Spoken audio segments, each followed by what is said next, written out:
한동훈 비대위원장이 처음 나왔을 때부터 예?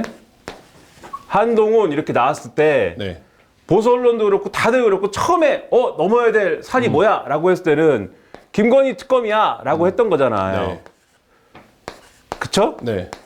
근데 이게 시작하자마자 한동훈 비대위원장이 오지도 않았는데 바로 블로킹 해버렸잖아요. 대통령실에서. 네.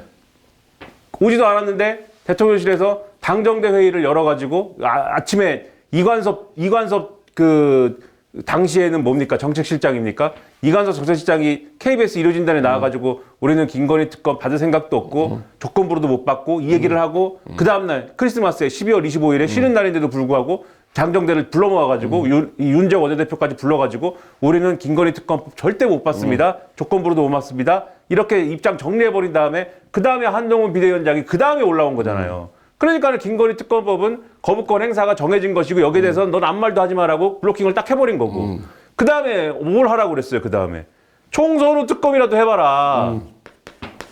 그쵸? 네.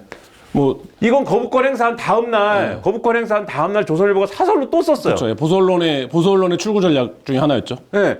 총선 후 특검이라도 해봐라. 네. 그래서 이제부터는 한동훈이 책임지고 해라. 네. 그 다음에 여기에 더불어가지고 또 뭐 하라고 그랬어요? 특별감찰관이랑 제2부속실. 네. 제2부속실을 해라. 네. 그쵸? 이거 두 개도 한동훈이 책임지고 해라. 이게 조선일보 그 다음날 사설이었거든요.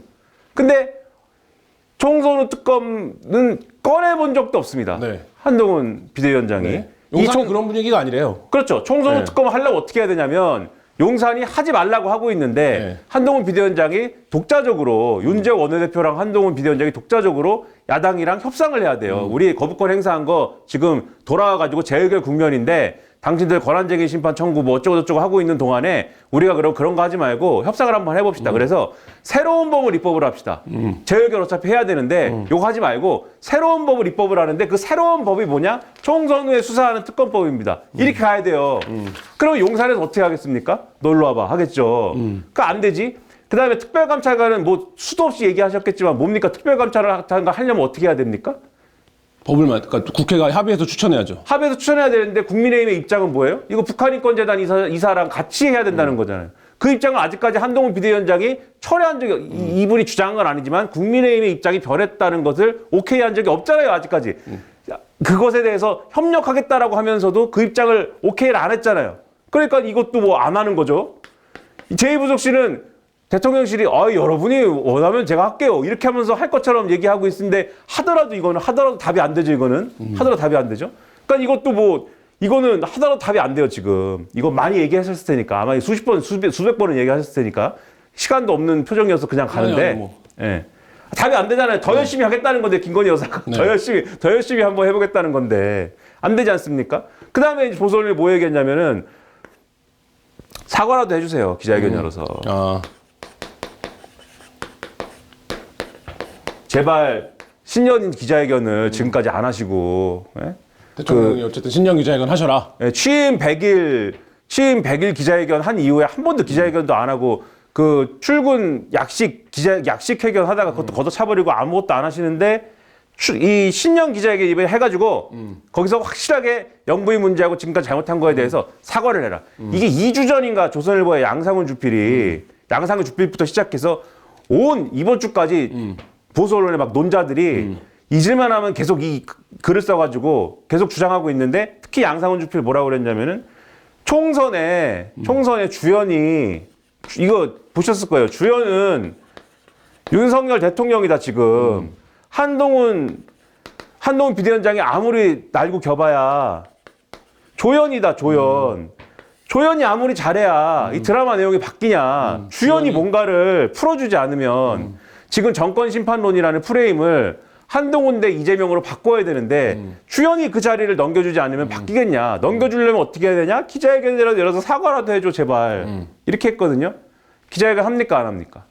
아직은 모르지만 우리 정보망이 완벽한 정론지와 한결의 기자가 어떻게 생각하세요? 저는 안 할 거라고 봅니다. 안 할 거라고 보죠. 네. 기자회견을 할 거면 뭐하러 정부 부처 업무 보고를 전국을 돌면서 민생 토론회를 해가지고 다 불러갖고 왜 하고 있습니까?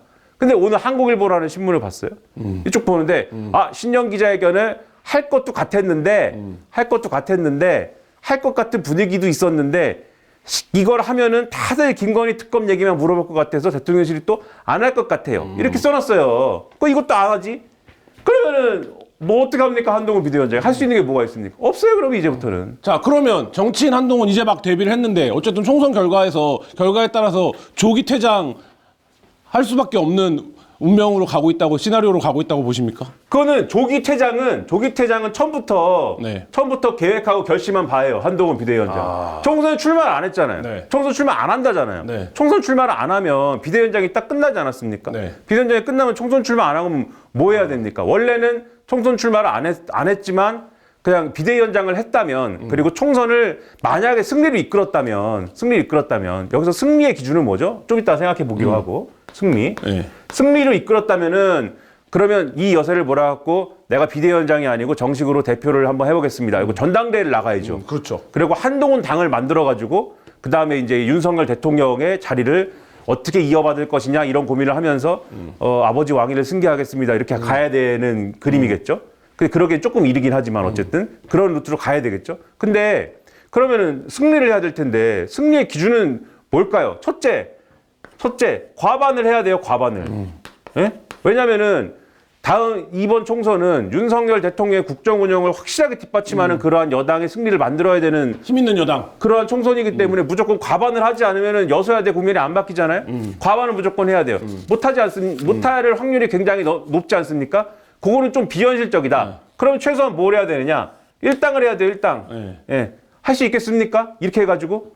제가 볼 때는 아까 보수 언론의 주필의 그 글에 조연 한동훈, 주연 윤석열로 할 수 있을까? 조금 어려울 것 같거든요, 일당으로는. 네. 그럼 요것도 못했다. 그러면은 마지막으로 의석수가 늘었네요가 있어요. 네. 의석수 증가 시나리오. 지금 뭐 예를 들어 110 몇 석이잖아요.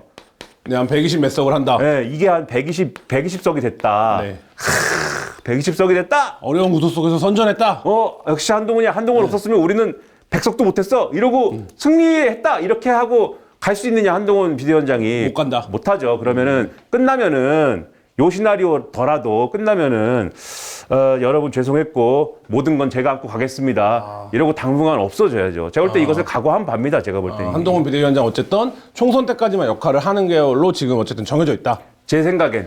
그래서 당분간 쉰다. 쉰다. 네, 외국에서 쉬든지 국내에서 쉬든지. 아니면은 모르겠어요. 윤석열 대통령 너무 제가 볼 때는 정치에 상식적으로 응하지 않고 있어서 다시 부를 수도 있어요.